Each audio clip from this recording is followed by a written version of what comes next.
Good morning. A possible explanation is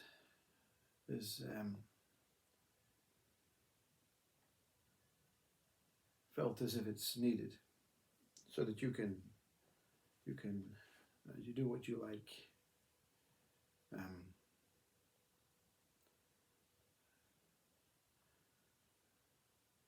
with whatever's going to take place.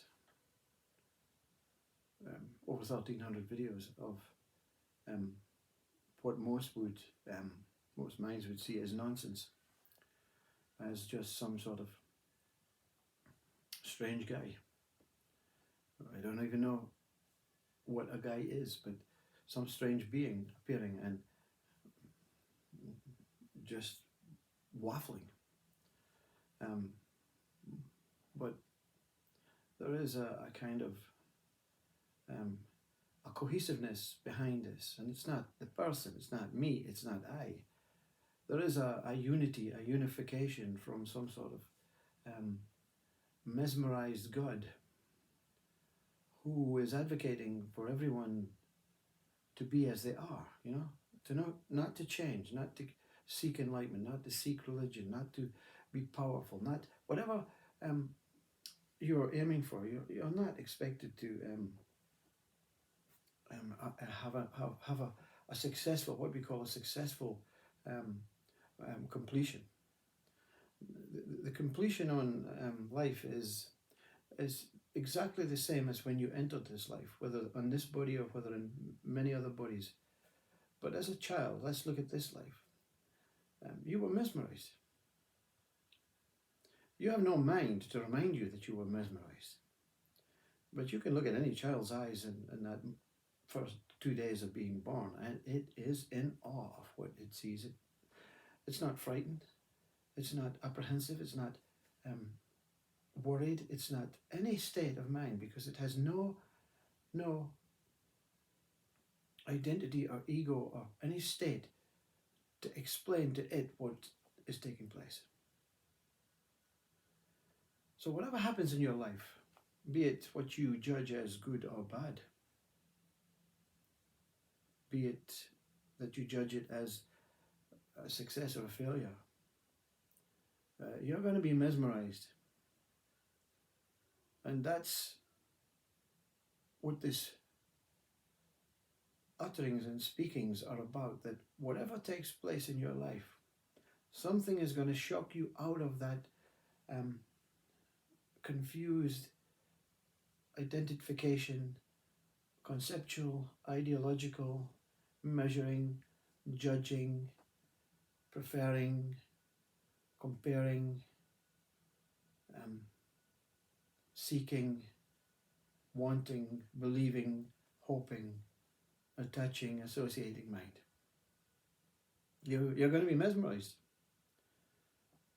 So whatever's taking place in these videos, it matters. There's nothing relevant except some old guy completely reminding itself of what a great job it done to overcome a conspicuous, a conspiring, a comparing, a measuring, a judging, a negative, a positive, an opposing, a valuation mind. And it is enlightening. The sages, they have a real kind of motto or a saying or a quote that they don't live by their head. They actually experience it every moment of every day. And the quote is, I don't mind. It means that they have no association with what's going on. Whatever's going on, they don't adopt a caring or a trying to resolve attitude. Whatever's going on, I don't mind. That means any thought that comes into their head, be it good or bad or whatever a measuring mind makes of it, it's just a thought. It's not real. Anything that your eyes, your fingers, your nose, your tongue, your mouth, your ears cannot sense within the jurisdiction of your body, it's not real. So thoughts cannot be real. Ideas cannot be real. Concepts cannot be real. Fantasies and imaginations cannot be real. Anything that is not visual cannot be real. That's when you travel from complete person body identification to complete annihilation of you into a non-dual nothingness, from that movement from A to B, the resurrection of B is I don't mind. And you become that unbelievably mesmerized mind. You see life as a joy. Like the sages, if something was an accident, or someone appears to be in pain or hurting, you reach out. You don't say, I don't mind. You're on your own. This is nature.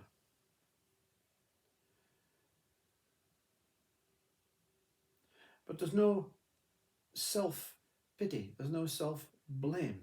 There's no self-worth if you save or you don't save that one's life.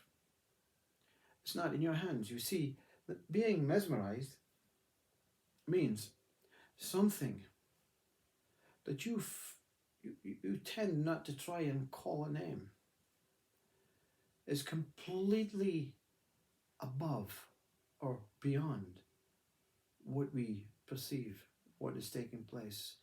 This universe that appears to be colossal and infinite and vast and the most interesting place. But this that is beyond that created the universe, that gave it life. Whether it's a big bang, whether it's a sexual act between I and consciousness, God, penis, and male God, penis, and female God, consciousness. Whether it's true or untrue, whether it's real or unreal, you are left with the incredible vibrancy of wow. And you walk into the fields and you see the blades of grass and you go wow. And you see the ants and you go wow. You don't say it loudly. You don't measure it. You don't say, I wonder how the ant works. I wonder how its name evolved. I wonder how the blade of grass grows. You're just in awe. And so when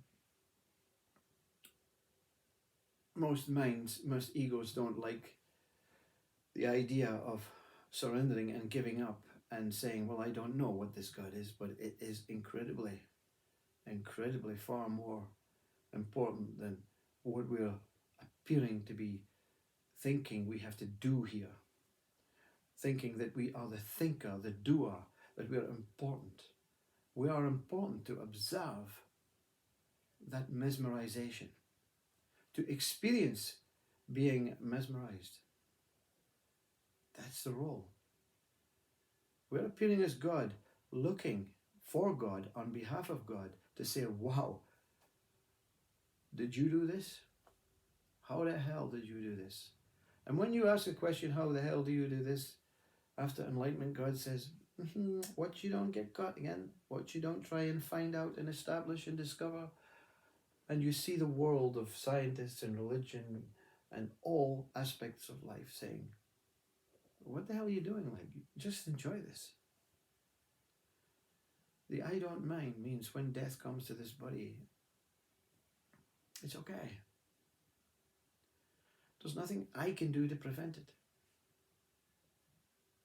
There may be people out there medically able who can temporarily prevent it, but it's an absolute guaranteed transition that this body will go. Wherever it goes matters not. Wherever the mind goes matters not.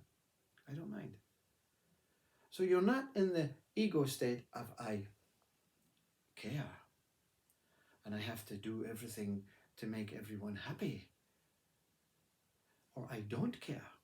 The enlightened being, or again the ego, because enlightenment and ego are very similar. They just change places every now and then. You're in that Buddha state. There's nothing I can do to change this world. There's nothing I can do to have an effect on this world. There's nothing I can do to improve this world. This world being my mind. And my mind is the maker of all the names of the earth and the planet and the bodies and the planets and the stars. So there's nothing I can do to change those either. There's nothing I can do to make this life better, and there's nothing I can do to make this life worse. So your average Joe, there's nothing really more inspiring than realizing that these fingernails are growing. I can maintain the growth, but I can't stop them growing. When death comes, they stop growing, but it's not my doing. I have no control over my body. I have actually no control over what I eat because it's in the hands of the manufacturers or the people who produce the food. I can pick raspberries wild. I can try and grow things and try and make them perfect. But it's completely out of my hands. And the ego hates this. The ego says we have to try and make things perfect. And the I don't mind state is, when I was born as a child, everything was perfect. Even my parents looked into my eyes and said, "You're perfect." It's the best thing in the world that's ever happened to them. And then somewhere down the line, everyone decides, let's make this child and all children and all identities imperfect. Let's make them, give them a choice. They have to work hard to be perfect again, or they'll die imperfect. And when you overcome this ego, when you overcome this enlightenment, this state of overwhelming bliss and joy, sat, chit, and anda, and you overcome the depression and the stress and the anxiety from the other side, and you overcome nothingness and emptiness, and you overcome fullness and oneness. When you overcome all these things, as Ramana Maharshi preached, you become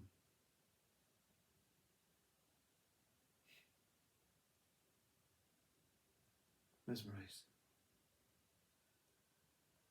You're mesmerized at your body, you're mesmerized at the words, you're mesmerized at the lake and the sun glistening on it, you're mesmerized by the sunset, the sunlight, but you don't discuss it, you don't share it, you don't make poetry out of it, you don't paint it. You just live in awe of the child that you have returned as. You're not perfect to the others. And you may not be perfect yet to God, because there are still jobs to do. And your body may not appear perfect to you in the mirror, but your mind now is perfect. It doesn't jump. It doesn't force.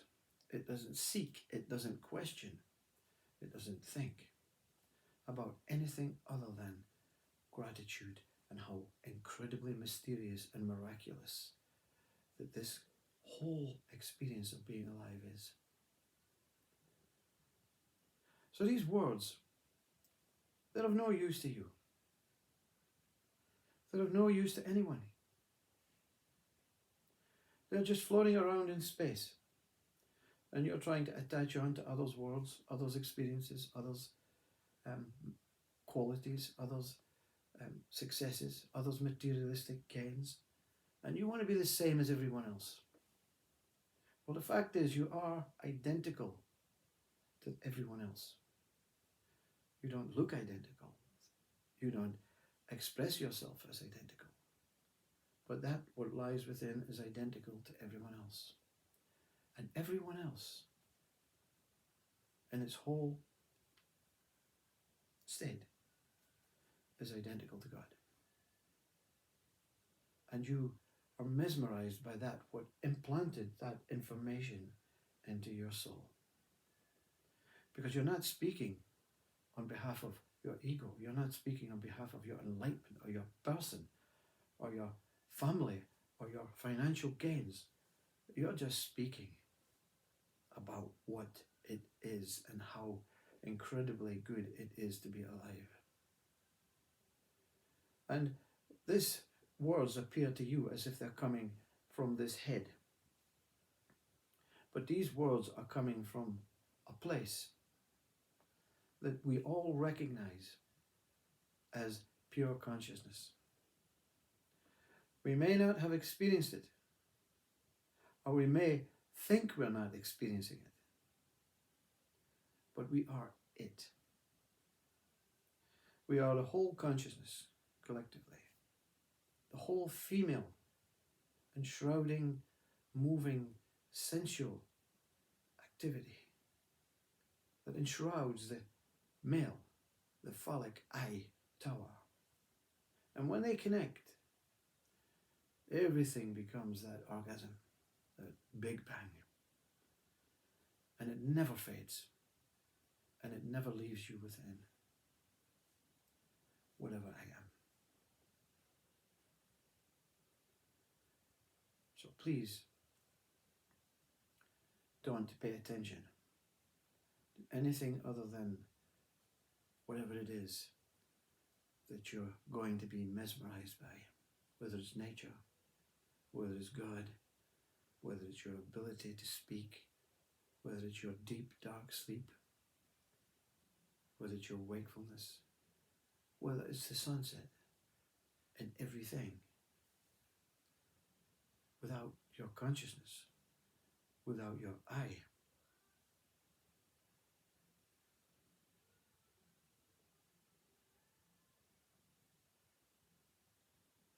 there's nothing to be mesmerized by.